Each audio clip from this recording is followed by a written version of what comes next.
Welcome, everyone, to the Sonoma Spiel. My name is Tim with the Sonoma Valley Visitors Bureau. I know I say every day it's a beautiful day in Sonoma Valley, and it is a beautiful day in Sonoma Valley, and things are starting to happen out in the vineyards, and the mustard is growing, and I just saw a cherry tree starting to bloom, which is kind of February is about when it starts to happen, but that's not why I'm talking to you today. Today I'm talking about one thing. The other day, as I mentioned, I was coming back from Chicago on an airplane, as you do. I flew into San Francisco, a fantastic airport, flysfo.com or org or net or whatever it is. And I'm like, I should go get some Filipino food because that's what I do. And I go to Daly City and get Filipino food when I'm coming back. And my mom calls me, and I know she's listening, but I wasn't able to answer it because I was trying to have Siri tell me it's the Filipino food. Then my nephew texts me and says, Uncle Tim, we just passed you on the freeway. And I said, this is random. I'm on 280 coming back from San Francisco. And my nephew texted me. So I was all hands free. I said, Siri, call my nephew. Turns out he was in San Francisco visiting my parents.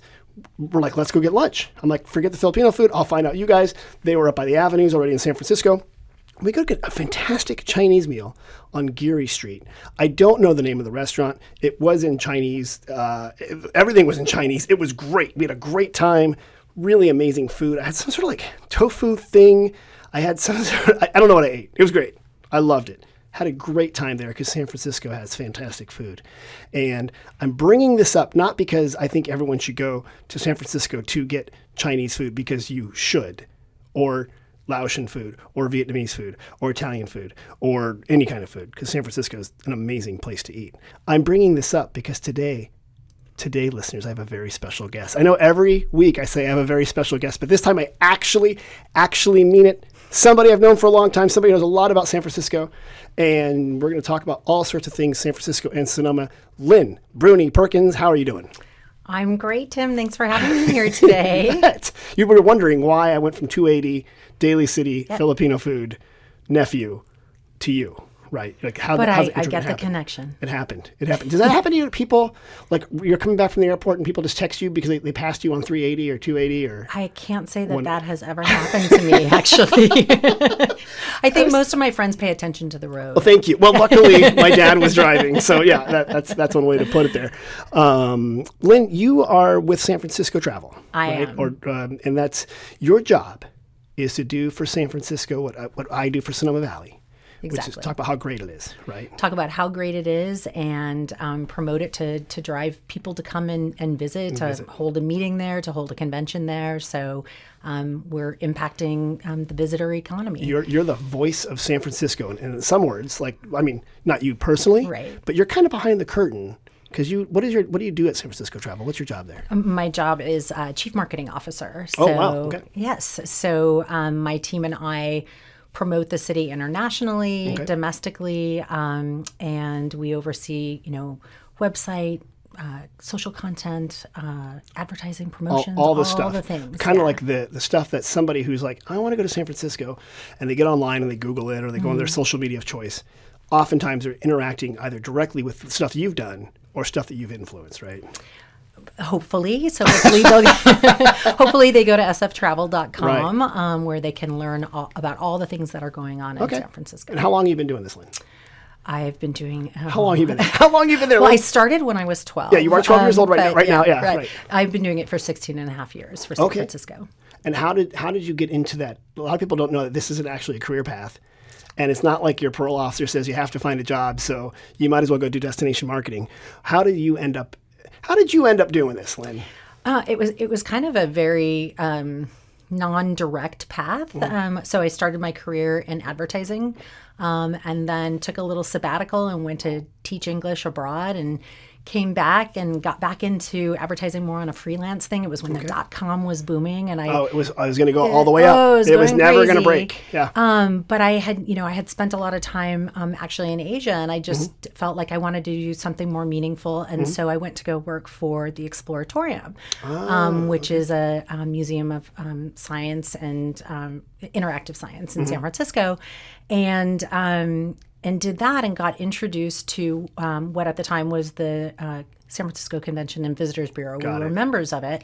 So was there for about 5 years or so, and then went to a startup, again, rediscovered that was not my path. And somebody said, there's a role available at the CVB.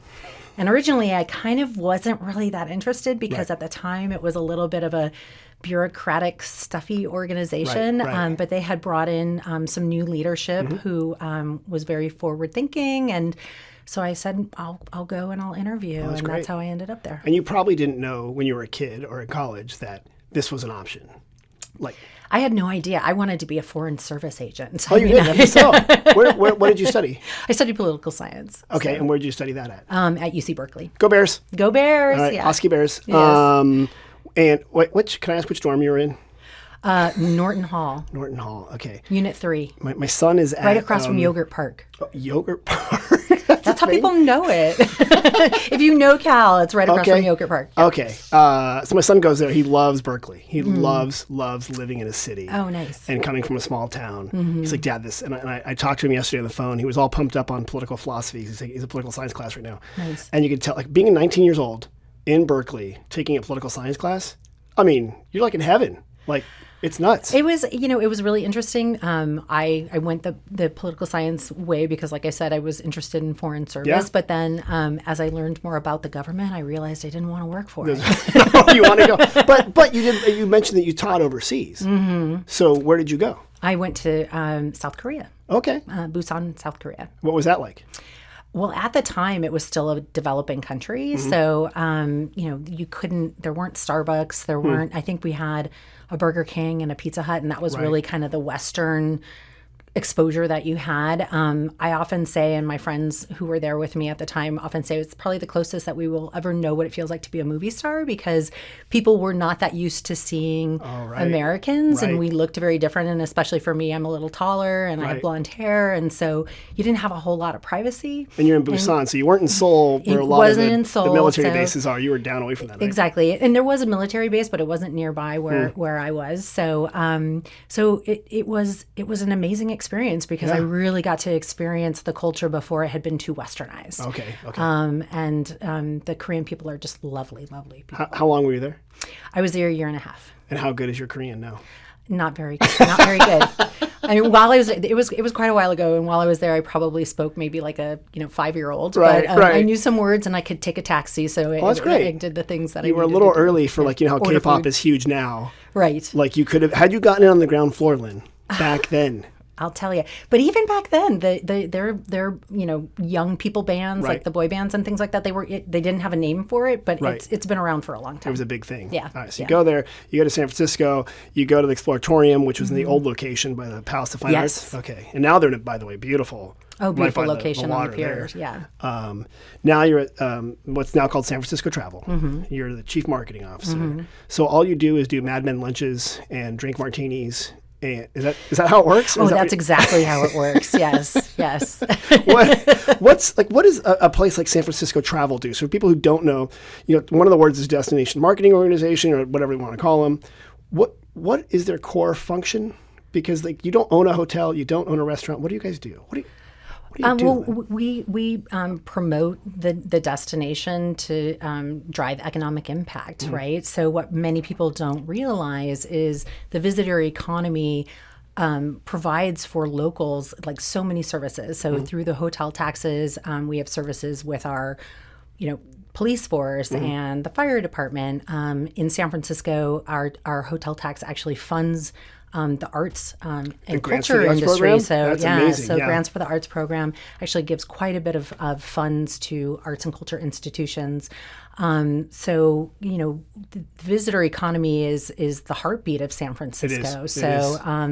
And unfortunately, during the pandemic, when we were shut down, the visitation suffered quite a bit. Right. So we are in a recovery mode right now. Right. I don't think people understand, just because I'm also in that same business, but I'm asking just because I don't want to hear myself talk, is that, economic development in tourism brings in usually a lot of quick money, usually a lot of small businesses, because even though there's big hotels and you have Moscone Center and we have like Marriott Hotel and stuff like that, but even more often it's a small restaurant. Like we just ate at a restaurant and that's owned by local people. So that the tourism economy tends to be overwhelmingly locally owned small businesses. Absolutely. Which is good. It's oftentimes they're not the most organized. It's like herding cats. Are you trying to set me up here? No, I'm not. I say it all the time. I'm like, oh my God. Because like right now, when it's the low season here in Sonoma in February, so great time to come visit. Same thing in San Francisco. But, in June and July, I'm saying, hey guys, we got to plan for the off season. Yeah. So this is what we're doing. But you got to give me the stuff early, right? And of course, they're too busy because they're owner operators. And then usually, like last week, where is everybody? Like, remember in June and July when I was like pulling teeth? And so it's good because it's locally businesses.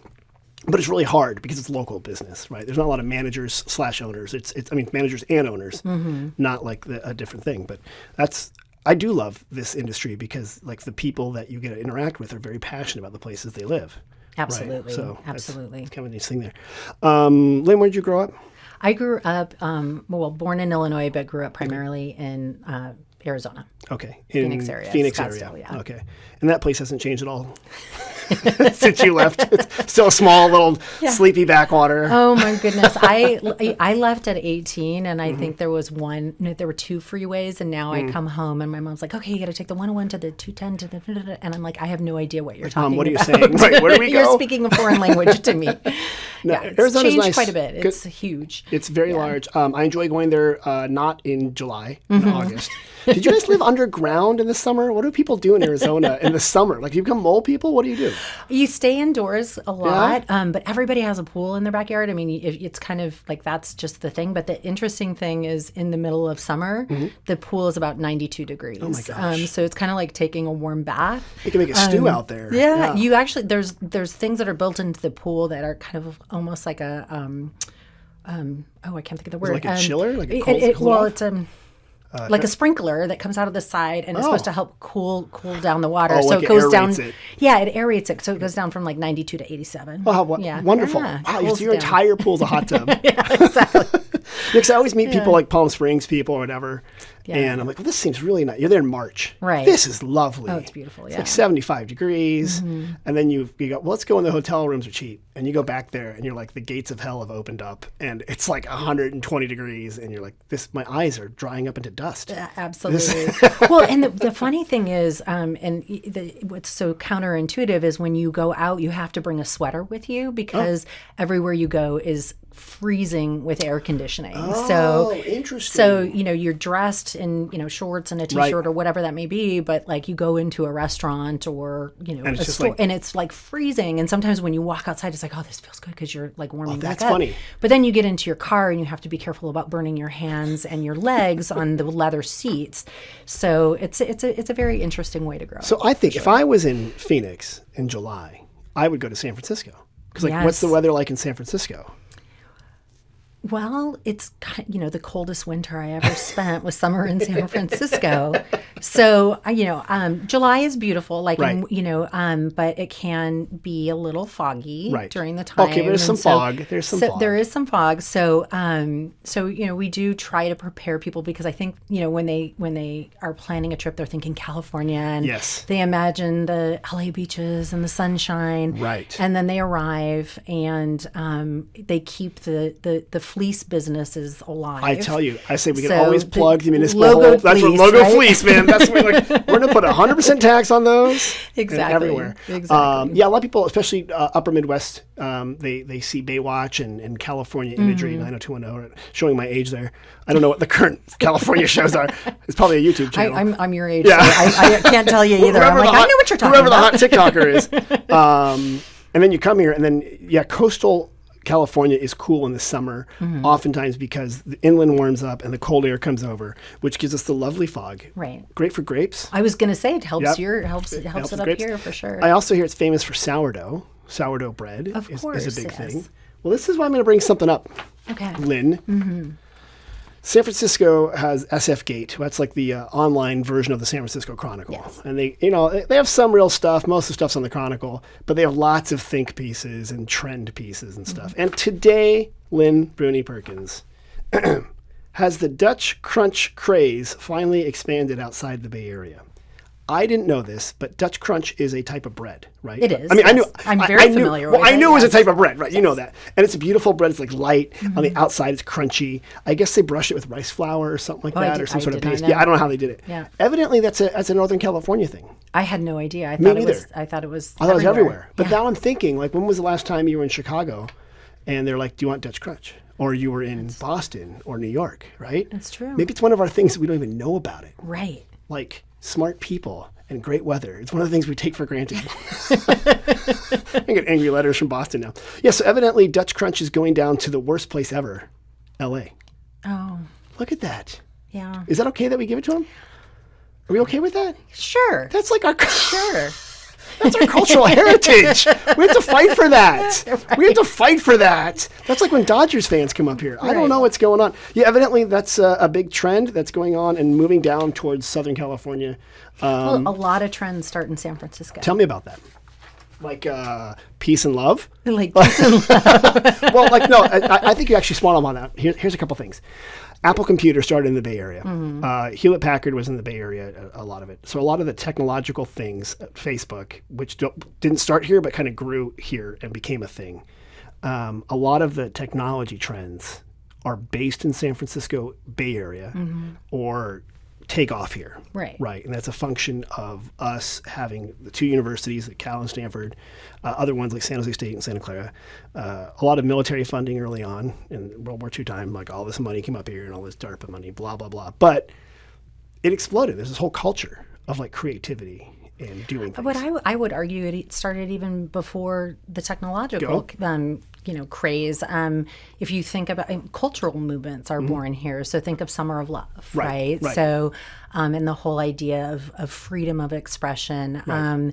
Levi's jeans were born in San Francisco. That's going back, that's jeans. So I think the Bay Area and San Francisco specifically really attracts a type of person who wants to express themselves, is creative, wants to, challenge the boundaries of and make changes and change the world. And, I would argue San Francisco is a place that sort of leads the world and changes. So to your point, you have Apple iPhone, it was introduced for the very first time at Moscone Center in San Francisco. I remember that. Can you imagine your life now, without this thing? Right. I mean, that's like we live and breathe by them. So many people do. They tell us where to go. they help me get here. Wait, I forgot my kid. Where was my kid?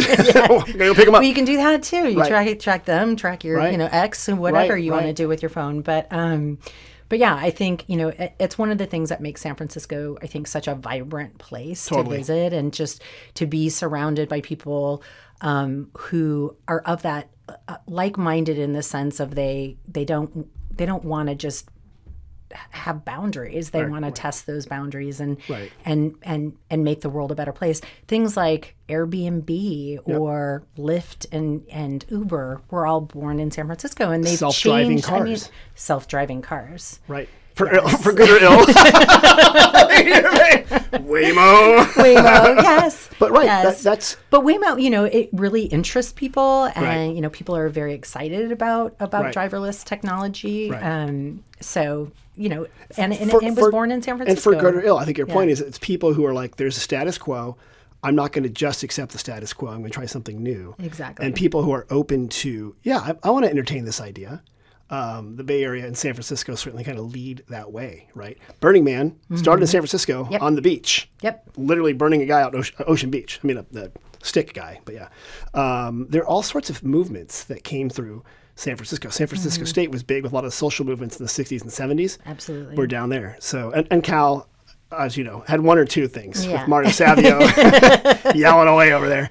Now, but even what's happening around AI, and right now, that's a thing that a lot of people obviously are looking really closely at. And there's an area in San Francisco that has now been called Cerebral Valley. Oh. So kind of a takeoff of Silicon Valley. Right. It's the area around Hayes Valley. And there are a lot of AI startups that are being born there. So it's kind of gotten this sort of nickname of Cerebral Valley. So it's going to be really interesting to see. And I think a lot of people are really looking at that as kind of our next movement. The next movement. Yeah, like the next phase. Absolutely. Because you had the .com phase, you had the social media phase. Right. So maybe AI phase is the next one. Whoa, that's going to be crazy. Yeah.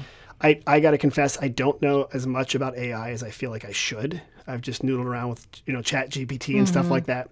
I know that's just the tip of the iceberg. Oh, absolutely. I think so much there. I don't even know if we can fully imagine what the capabilities are. I mean, the everyday person like you and me, Right. I'm sure the people who are behind it and can kind of see what it's capable of have a much deeper knowledge of that. But I think about when I was a kid and we saw the House of the Future, Right. and you could actually talk into a speaker, and then you could talk to the person in another room, and that was like magic. the House of That's the Future.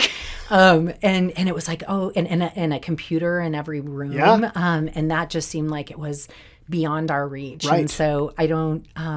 It's going to be really interesting. It will be interesting, to see and what I think comes out. going back 30 years from now, when we're on our 7,000th episode of the Sonoma Spiel, just thinking about what has come to fruition on that, I don't know. But and going back to San Francisco, that it attracts those kind of people. Like everyone talks about virtual worlds and diffuse workforce. Yes, that's a thing, but at the same time, connecting with people personally and talking to them and going to a place where stuff happens, the room where it happens, to borrow Hamilton, is important, right? And I think San Francisco is such a huge part of that. So, Absolutely. So if you're getting your expensive pour-over coffee from the hipster coffee shop, you're going to bounce into the next guy, right? Or the next person with the idea. And they would tell you. and when you talk to people who are in the space and are movers and shakers and are the ones who are kind of doing these new things, that's exactly what they say. They say, we couldn't really be doing this anywhere but San Francisco because you can have those kind of conversations. The in a whimsy coffee shop, of the at corner whimsy. meeting right there. Exactly. That's there.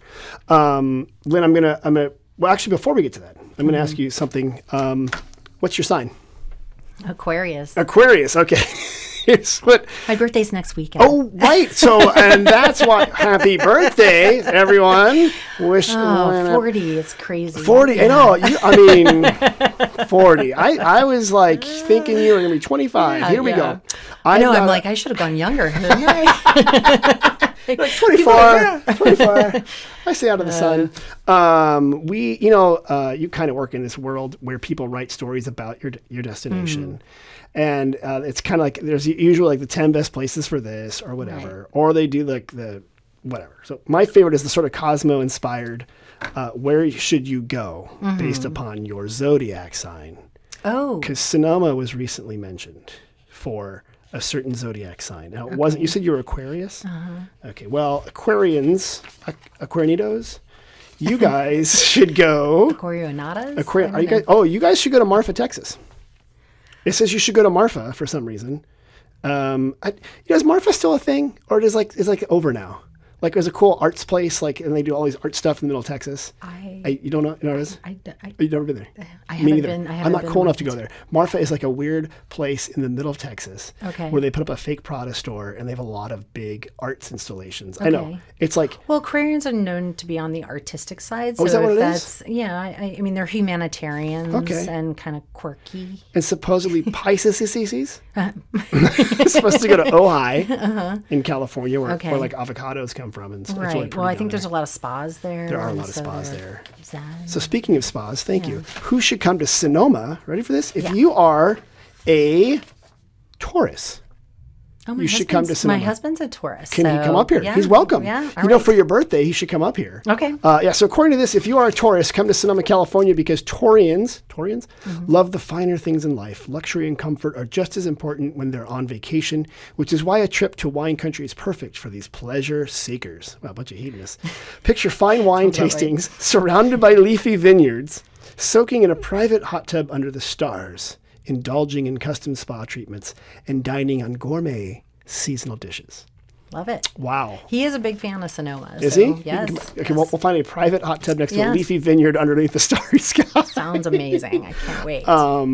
You deal a lot in your job with trying to get the messages out about San Francisco. Yes. So this is one that we get from Sonoma. And you get ones that are kind of funny. And that's just kind of funny. Yeah.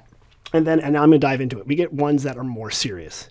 And recently, San Francisco has been getting more than its fair share of people punching down on it, right?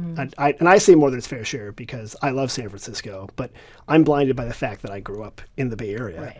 and I root for a team we're going to talk about. We won't talk too much about because we don't know what's going to happen. But tell me about the haters out there in San Francisco and what's happening. Like, how are you handling that? Because I feel like it's overblown and it's unfair to the city. And you have this unenviable job of trying to like, hey guys, knock it off. Tell me what's going on. Yeah, I mean, obviously, it's very challenging. Yeah. We talk about the narrative a lot, and the negative narrative. I think San Francisco has, through history, kind of been a punching bag. People love to hate, and I think it's for the things that we've talked about before, because people challenge the status quo, and when the status quo is challenged, some people just don't like that. And and I think particularly as we're moving into this political year, we represent for certain people everything that is wrong with progressive politics. And there are a lot of big cities who have very similar challenges to what San Francisco is going through right now, and there are challenges. I'm not going to deny that. But it's not the only one experience and it's of not San Francisco. Location specific just to San Francisco. Exactly. And that's the thing that I find so frustrating is when you see some of these articles or news segments, they're always focusing the camera on a 3 or 4 block area. Right. And any city that you go into, any urban center that you go into is going to have an area that's very similar to I'm going to go, any rural area will also have poverty and problems. Right. And these are oftentimes bigger problems that have multiple causes. Right. And you have to, one, recognize the humanity of the people there that are suffering. Yep. But you also have to say this isn't just because, this idea is only in this place. Mm-hmm. And I can go to any city and find it pretty quickly. Right. Right. And that's... Well, and then you think of, St. Francis, right? San Francisco. Like, and this is, and humanitarianism is a big part of our DNA and the people who live there. So to your point, I think things, things have gone not in always the right direction, but we're born of trying to do the right thing sometimes. So, anyway, beyond that, it is a challenge to counteract that negative narrative. We recently actually, it was last year. There was a wonderful travel writer. Her name is Allie Wonderman, and she did a piece in SF Gate that you were speaking about, where she's a local San Franciscan, and she many locals are just kind of tired of this constant when they know that that's not the full experience of what San Francisco is. And so she actually went to the Golden Gate Bridge and she interviewed tourists and asked them what their experience of San Francisco has been compared with what they may have seen in the news media. And 100% of the people that she interviewed said, it's nothing like what I saw in the news media.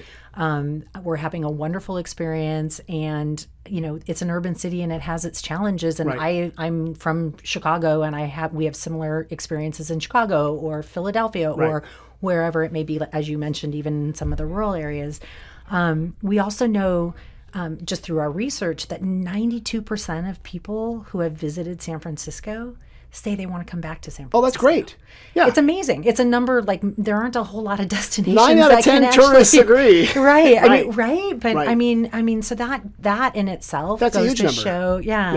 Show, so the experience that people might be seeing in the news media is nothing like the experience that you'll have when you come to the city. When I went to the restaurant, the Chinese restaurant on Geary, right next to it was a school, and they were getting ready for a dragon dance because it was like a kung fu school, but they're also going to do a Lunar New Year celebration. There was a dispensary, because San Francisco. There was a flower shop. There was the Pete's Coffee. Right. It was wonderful just walking up and down the sidewalk, and it was an absolute slice of the diversity and amazing. And the weather was perfect, right? It was like big, puffy clouds, and people don't know this. January, February, March, April, beautiful weather here. It's very temperate. We do get a rain, but it's nothing like the Midwestern rainstorms or the huge scary Arizona flash floods that you guys get. The haboobs. They're called haboobs, right? They weren't named when I lived there, but now they've been named. It's a haboob. Like Haboob Angela is coming in. So it's a perfect time, and I loved it because I live in a small town. And it's beautiful up here. It's rural. It's lovely. I really enjoyed that every block every minute there was something new, and then I could keep walking to it, and I talked to random guys, and like they're like, yeah, come in here and check it out. And the guy doing the lion dance at the Kung Fu studio, I'm like, that is so cool. Right. So I'm one of the 9 out of 10. I'm like, yeah, go back there. I should have written down the name of that restaurant. But it just gives you the opportunity to discover a new one. Right. Because there's our culinary scene is, unrivaled. Talk to me about that. Right now we're in the middle of Dungeness crab season. I've mentioned that before. San Francisco's in the middle of all these great farms. And Alice Waters from Chez Panisse was across the bay. You've had amazing, amazing restaurants. What's going on food-wise in San Francisco? Is there anything other than Dutch Crunch going to LA? What's Well, LA, anyway. So, I mean, our food scene is constantly ever changing. Right. We have more Michelin 3-star restaurants in the Bay Area than New York does. So that really that tells you Take something. That, Gotham. Exactly. But there's a couple of really fun new things that have opened up. So there's a restaurant in Union Square called Chotomate, and it is Japanese Peruvian. So that's one of the things that I think is really interesting about like our San Francisco food scene. To your point, there's so much diversity in the city. And then there are chefs that come, and while they may be in competition with each other, because they're also like an incredibly collaborative community. And then, you take the different diversity of people, of cuisines, and they they may work together, or they will look at our amazing produce and say, I want to try Peruvian Japanese as a new, there's almost movements that are born out of culinary. I mean, Farm to Table came out of the Bay Area. It absolutely did. That whole movement itself. There's a lot of food technology things that are happening in San Francisco that will be probably the next AI of food. I mean, there's so much creativity and innovation that is happening even in our food scene. So, you talk about Geary Street. So, and I mentioned earlier that I had lived in Korea. And so there are a lot of Korean restaurants on Geary Street. And I really wanted as authentic of an experience as I could get. And a friend of mine had taken me to, and I won't name the restaurant. And I was like, it's okay. You know, and there was a lot of people who look like us in the restaurant. And I said, we need to just drive down Geary and find a restaurant that is filled with Koreans. Yeah, just go in there. That's how we're going to get that authentic experience, right? And so that's what we did. And now I have a favorite Korean charcoal barbecue. It has a yellow sign on 11th and Geary. It's delicious. It's Busan style. Okay. So I actually learned the name because it's my favorite Korean to go to in the city. But yeah, it's an amazing our food scene. I mean, you can eat your way around the world. You can, and that's what it's 7 square miles or 29 square miles, and but just like so many great restaurants from all over there. Okay, you mentioned people coming from all over. One thing San Francisco does really well, and I think I'm impressed by, is big major events, like big ones. A big one you worked on about 8 years ago was Super Bowl 50. Yes. And this was crazy. It was, first of all, the first Super Bowl that had the numbers, not the Roman numerals, 5-0. The first Super Bowl with a full week's worth of activities open to the public. You guys built a place called Super Bowl City. That you were a part of at the time. I know, I was a part of it at the time. Yes, we were like a wine sponsor there. It was really fun. But Lynn, it was so amazing because you built like the best of San Francisco and Northern California in this village at the foot of the ferry building, which is a beautiful, scenic, literally ferries come in from all around. You have the mountains, you have the bay there. And you had so much good food, and you had concerts. And I know you were in charge of everything. Like you just did everything. Yes, I ran the whole thing, exactly. and that was like thousands, I don't know, hundreds of thousands of people. Right? Went through there. I mean, people don't go to the game; they go to that event. Right. And I think they said it was one of the first times that that was the big draw. Right. It was a big draw. It was a big draw, and it gave because at the time when we brought Super Bowl 50, it really was the Bay Area Super Bowl, and they really the organizers at the time, that was very important to them. There was a big fundraising element to it, in terms of charitable contributions that were made as a result of that. So the Super Bowl city that was in San Francisco, to your point, really showed the best of the Bay. It did, and it really brought all of the surrounding regions together to really celebrate in this. It was the 50th Super Bowl. What amazing celebration! Yeah. So what you guys have done some other things though. I remember there's a sailing race that you've done. Yeah, America's Cup has been hosted there. We've hosted. Like a World Cup for rugby. Okay, rugby. Okay. Rugby World Cup, Rugby Sevens World Cup specifically. We just did NC2A semifinals. We're at Chase Center. Okay. There's another sailing event called AC Sailing that has a regular rotation in San Francisco. San Francisco being on the peninsula, sailing is so cool because it's right there. Usually like America's Cup, it's like 20 miles out there. Oh. And you're like squinting to look at a bunch of stuff, but you guys were right there. Oh, it was right there. And you built a big pavilion right there? Oh, they had a big pavilion. You could see the races, but then you could also, if you were lucky enough to have a friend who had a boat. Best kind of friend to have. Oh, it was the best kind of friend to have because there was just a perimeter and you could. I mean, the boats are whizzing by. So you could just hang out in the water. You could hang out on the water and actually watch the race from the water. That's the equivalent of courtside seats in the NBA. Is like having a seat there. Yeah. So. And then you guys always have like, you have the Giants. I am an A's fan, so we'll just hit a moment of silence here. But like the Giants, when they play, they would often bring in different soccer, like amazing professional soccer teams would play there. All sorts of cool stuff happens. Yes. There. So, different events have happened there. Dead and Company finished they just finished their tour. Right. So the Grateful Dead kind of second it was generation. Here's what you may not have heard is it had the Taylor Swift effect.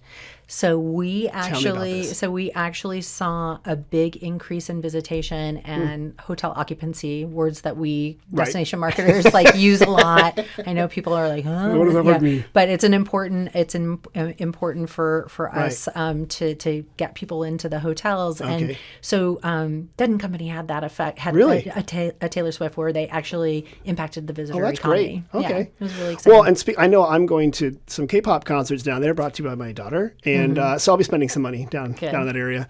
Has Taylor Swift come to? She came through, but she was down south? in Santa Clara. Yeah. Did you go see her? I did she not. blocked my texts. I was trying to get free tickets. I'm like, what's going on? Tay or whatever we call you. She's too busy with Travis. She's too busy, yeah. All right, so let's go to that. You guys are okay. So for those who know, we're taping this before the big game. The Niners are playing the Chiefs. I grew up at a time in the 80s when the Niners were the team of the 80s and then the team for a little bit of the 90s. And then it's been a drought. It's been a bit of a drought. I don't want to curse us, okay? So Lynn, we're not going to do any kind of prognostications here, okay? But let's talk the next two Super Bowls. Yes. I think one's coming back to San Francisco. It is. Super Bowl 60 will be in the Bay Area. Okay, again. Great. Right. And then you're in charge of that again. Yes, I'm running the whole thing again. You got a clipboard, walkie-talkie. Yeah. It's very early in the planning stages right now, but it's definitely something that the community is going to be coming together again to celebrate. Another milestone for the NFL, and we're very excited to host. We'll also that same year, it's going to be a crazy year. We're also hosting FIFA World Cup, so we got. Which is the Super Bowl for the world. It is the Super Bowl for the world. So, really? that's really exciting. We're going to have FIFA World Cup happening up here in the Bay Area. In the Bay Area. Fabulous. So, and that's the same year as the Super Bowl. So we're just going to be on the world stage. Oh my gosh! And then next year we're actually hosting NBA All Stars. So the Bay, San Francisco specifically in the Bay Area is really becoming known as kind of a sporting event, powerhouse and just big events. In general, and you just had APEC, the Asia Pacific Economic, and that was whatever, an incredible experience, and again on the world stage, and really providing, I think, a global perspective on San Francisco as truly an international city. That knows how. The city that knows how. Lynn, this is good, and I know you're going to have to pretty soon answer some questions for me. Okay. But people have gotten this far along. They're probably like, wait, does San Francisco have a website? Because they want more information. sftravel.com. Oh, that's easy to remember. Yes. SF Travel. And I imagine there's all sorts of tips and tricks and things to see or do. You can plan your trip. You can, there's itinerary suggestions. There's information about events that are coming. Okay. We have Lunar New Year is... it's coming up, right? Hai Fat Chow is this... I am not very good at saying that. But I'm like, Gong hoi fat choi. Anyway, and we have the parade that's coming up. I believe it's on February 24th. So that's, okay, there's two things that happen. Every year we have an amazing Lunar New Year parade. Every year it kind of rains. Like tradition. Okay. It's amazing, so though. Don't stop jinxing it. No, if I say that, it won't happen. Okay, there you go. Boom. I like it. I'm outthinking it.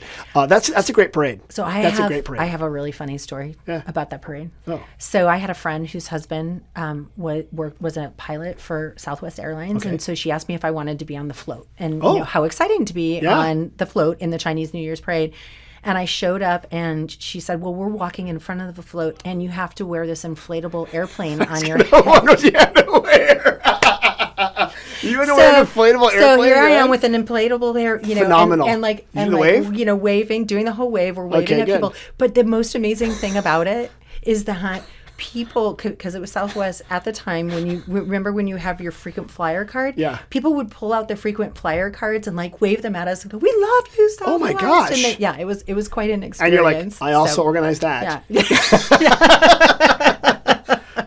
No, so that's my one. That's my you're Chinese brushed with New Year's fame. experience. Well, that's better than being told like, "Hey, Lynn, we need someone to do the lion dance, and here's a piece of paper." You're like, "Okay, people train for years." Exactly. Oh, okay. So that's coming up, and Lunar New Year is a big celebration. It is, in San and it's always Francisco. it's a really fun event. to attend, and you guys do a good job. And then what I love is you go to Chinatown, both the historic, classic Chinatown in San Francisco over off Grant Street area, and then sometimes the avenues. There's also kind of Clement Street. It's kind of the unknown, right? Yeah. So, but a great place for restaurants too. And then you go shopping. Like, this is so much fun. Yeah. Right. Yeah. You're just gonna soak it all up. So there's always stuff going on in San Francisco. So There really is. So sftravel.com. sftravel.com. Do you guys have email? People can sign up for emails and stuff like that? Or? You can sign up for our newsletter on our website. Okay. Yeah. Okay. So it'll you'll get a little window pop up and say. And if people show up to San Francisco, is there a visitor center where they can go get information?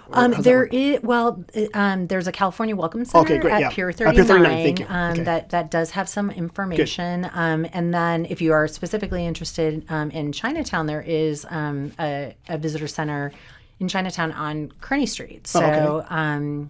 But those are the current places you can go there. That's great. And I always like that people are there to answer questions and stuff.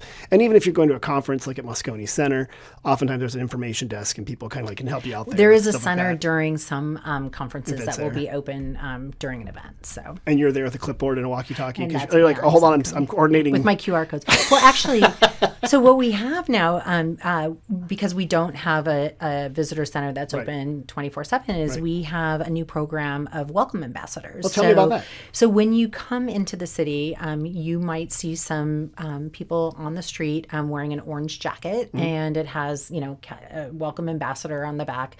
And they're really there to greet people. The program was originally born out of the idea of welcoming people back into the offices when we were first reopening. Okay. And then when we started welcoming back, some of those larger conventions and meetings, it really expanded even further to really help give information to people who may be in town for a conference or even just visitors. And they interact with, thousands of visitors a day and can provide information on where to eat, where to go, what to do, how to get there, et Lynn, cetera. this is so funny because we have here at the visitor center, you saw Mariana today was sitting there, but oftentimes when we have two people, one walks around the plaza and they intercept people. Yeah. And I 100% stole that idea from San Francisco.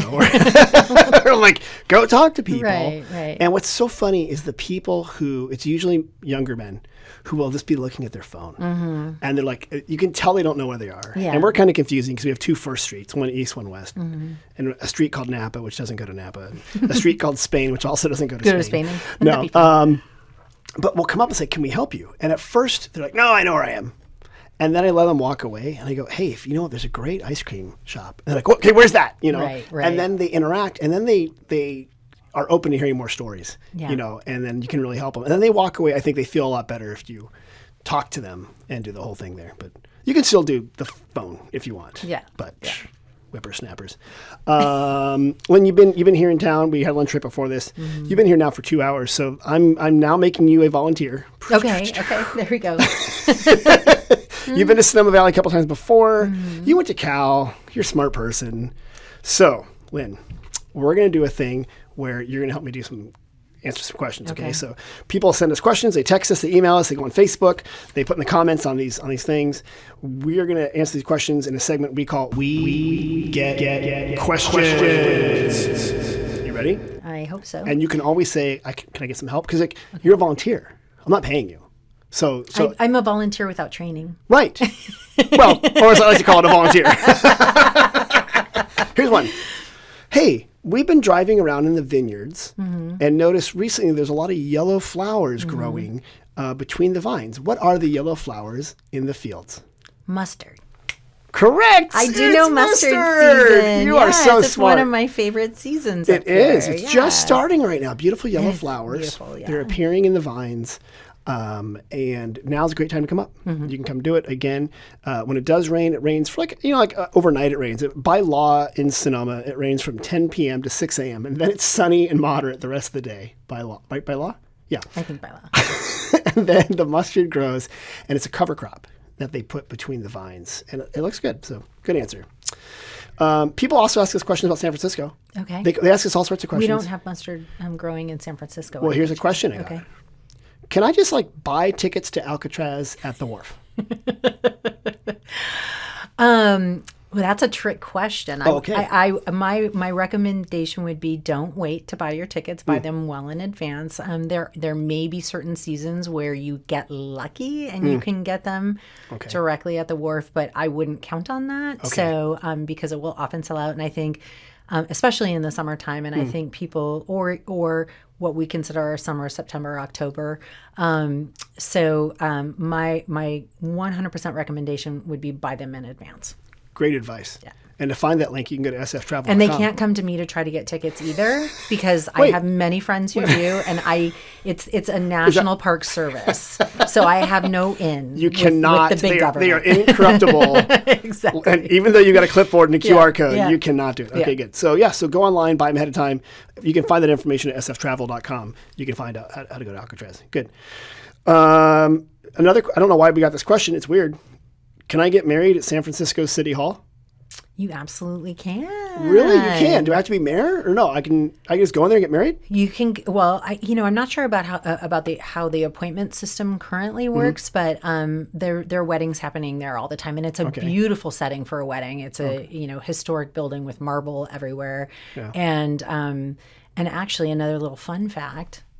I did marry people at City Hall during Pride when gay marriage first became legal. They asked for volunteers, and I married 13 couples. Really? 11 who were LGBTQ. Really? Look at you. Yeah. Ordained minister person. Yeah. Okay. Anyway, it's a beautiful setting. It's a good spot. If you want to get married there, your photos will look fantastic. And you've got experience. Okay, I love it. Here's one I got texted to me.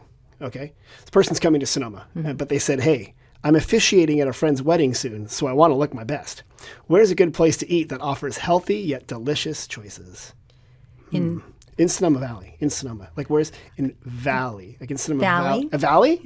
Valley? That's a great place. It's delicious. Really? Especially the crispy rice, the crispy rice entree. Right. So that's a good place to go. That has Dungeness crab because it's Dungeness crab season. Good job. You're hired. And then, some delicious roe. Oh, roe is good stuff. And avocado. They've even got olive oil Amazing. cake. They have a cake that doesn't use butter, uses olive oil. I had Lauren on here before. She was Totally talking about healthy. it. Good. So that's a great one. And I hope that person who's officiating at a friend's wedding does a great job because I'm sure they will. Here's one we get. It's so weird. There's so many San Francisco questions this time. Do I need a car to get around San Francisco?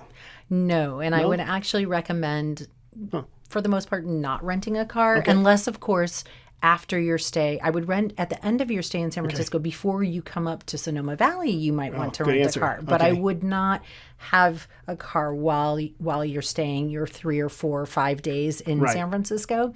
You have amazing public transportation. We actually just opened a new central subway as well that goes from south of Market, which is where the ballpark is, all the way into Chinatown. Oh, okay. And then our bus system is amazing. We have BART. People say BART. What does that mean? Because people don't know what BART Bay is. Area Rapid Transit. So that's basically our subway system. So you can, for example, can you go from the airport to the city? You can go from San Francisco International Airport into the city, and you can also go from Oakland International Airport into the city. Okay. Yeah. So you don't need a car to get around San Francisco. And you want to walk too. Yeah, like that's how you're walkable gonna experience the best of San Francisco if you just walk and discover. Okay. And go from neighborhood to neighborhood, like you were talking about, right. because as you mentioned, it's 7 miles by 7 miles. I mean, it's not. There are some hills, but there are also ways that you can walk around the hills. Right. But you could cross the city and start in downtown and end up at the ocean beach. You can do it. And you could do it in a day easily. And I think every May people do the Bay to Breakers. Is it May? And which is from the bay to the ocean. Yep. Some of them do them naked because it's San Francisco. Because it's San Francisco. And they throw tortillas. It's always the ones who shouldn't be naked. It's always but a good time. Yeah. Boy, there's so many weird San Francisco questions. It's odd. They just come up and ask us this here in Sonoma. Lynn, do you like beer? Have you had beer before? Maybe once or twice. Okay, once or twice. There's a beer here that we released in Sonoma called Pliny the Younger, and it's from Russian River Brewing Company. They have 2 brew areas. One is in Santa Rosa, a brewery, and one's in Windsor. And they released the beer. Right? Big deal. People come up. But before it released it at the brewery, they released it to secret accounts. And right now, this week, for the next couple of weeks, they've released it. So the question people ask us, where can I find Pliny the Younger at bars and restaurants? Now, I'm assuming you don't know the answer to this one. I don't know the answer to and this one. I knew you would. I had to go look it up. Okay. I've got the secret list. Is there anywhere in San Francisco? Or is it all there are some in San Francisco. Really? And that's an even more secret list. I will look that up. Okay. And I will put it in the notes of this podcast here. But I don't know, here locally in Sonoma, Hop Monk Sonoma often gets kegs, and you can go down there and get it. In Santa Rosa, John Ash and Company, Stark Steak and Seafood, and then the Trail House, which is like it's over there by Annandale State Park, has it. Petaluma, Ernie's Tin Bar. Ernie's Tin Bar is this fantastic bar in Petaluma. You cannot be on your phone. You cannot be on your cell phone, so do not bring your cell phone in. They won't allow you. They will not allow you to be on. I love but that. It's like a fantastic bar. They say you have to talk to people. They have chips. They don't have any other food. It's one of those great places. That's really smart, though, because it's salty, and then it makes you want to drink more beer. That's right. I want to drink more beer, and it's on the way to Sonoma. People, so there are a couple places where you can find Pliny the Younger on tap prior to its release, so you can find it there. And in San Francisco, there are some accounts that have it. I got to find that out. I should have done that. Lynn, final question I got. This is weird. People ask me another question. How can I get to San Francisco Airport, but I don't have Uber or Lyft from Sonoma area? Do you know, or vice versa? Does Marin Airporter come all the way up here? Good job. So we actually have a Sonoma County Airport Express. Okay. Right, that's exactly it. So similar kind of thing. Okay. There is a bus where you can catch at San Francisco. It'll take you to Petaluma. And from there, you can catch a bus over here, or you can take a taxi or something like that. So I think to your point, San Francisco Airport is a great option for flying into Northern California. A lot of lift, a lot of options. If you're flying internationally, that's the one. Absolutely. Right. I mean, Oakland has a couple flights too. And Fly Oak is great. Sonoma County Airport's great. But the big dog. The big dog on the block. And you can do yoga while you're there. I was just there, as I'm mentioning, at the new Harvey Milk Terminal. That place is nice. Oh, it's beautiful. I was like, it's amazing. This is an amazingly nice terminal. And did you see any of the WAG Brigade? Is that the dogs? They have dogs. They have a large hare. Like a rabbit? Like a rabbit, like a giant rabbit. They also have a pig. In the airport. And then they just brought in a cat, and I'm kind of blanking on his name. I want to say it's like Alexander Hamilton or something. It's a nod to history. But he's really great, and he'll have on little outfits and everything. Wait, it's a cat that wears outfits? Yes, it's a cat that wears outfits. But yeah, it's a very popular program. Do people take them out, or do they sort of roam on their own? No, they're with their handlers, which are typically their owners' parents, and they go through a whole training through San Francisco SPCA. Okay. So they're like therapy. I love that. It's like a therapy training, and and it helps. I mean, it makes such a difference because you know what a stressful experience sometimes flying can be, and so people just love it. They pet the golden retrievers and the rabbits and the cats, and the pig actually plays a little xylophone, and she has painted hooves. I gusse are their hooves. You were joking. No. How does a pig play a xylophone? It's a little toy xylophone, like when you. So, I'm not kidding. Okay, at first we like, I have a dog. It's San Francisco. What do you expect? Okay. I love this. Okay, so if you fly into San Francisco and you're stressed out, look for the pig playing the xylophone, or Alexander Candleton, or whatever his name is, the cat, or the dog. I love that. Yeah. Okay. Yeah. That's very useful. You're hired as a volunteer. Lynn, this has been great. You have been a wonderful guest. Again, if people want more information about San Francisco, sftravel.com. Sign up for everything, everybody. Or you can follow us on socials. Okay. So Facebook, Instagram, Twitter. It's only in SF. Only in SF. So at only in SF, and you can find us. Or Twitter is X actually now, and we have Threads. I know, because Twitter, we can call it Twitter. And TikTok everyone knows Twitter. Yeah. And TikTok, it's all you dancing, right? It's all me dancing. Yeah. That's when they told us we had to do TikToks. It's actually all the pig playing the xylophone. So check that all out, sftravel.com. Lynn, thank you so much for coming by. Thanks so much for having me, You're Tim. amazing. It's been so much fun. And everybody, after you're going to San Francisco, please come to Sonoma Valley and have a good time. And I'm going to give you an insider tip. Oftentimes, because San Francisco is a business destination, if you go there on the weekends, sometimes it's a little bit better value for hotels. And you come up to us Monday, Tuesday, Wednesday, you also enjoy better rates. So there's a little insider tip from Tim. Thanks for listening. Like, comment, subscribe. Mom and Dad, hope you're doing well. Talk to you soon. Bye-bye.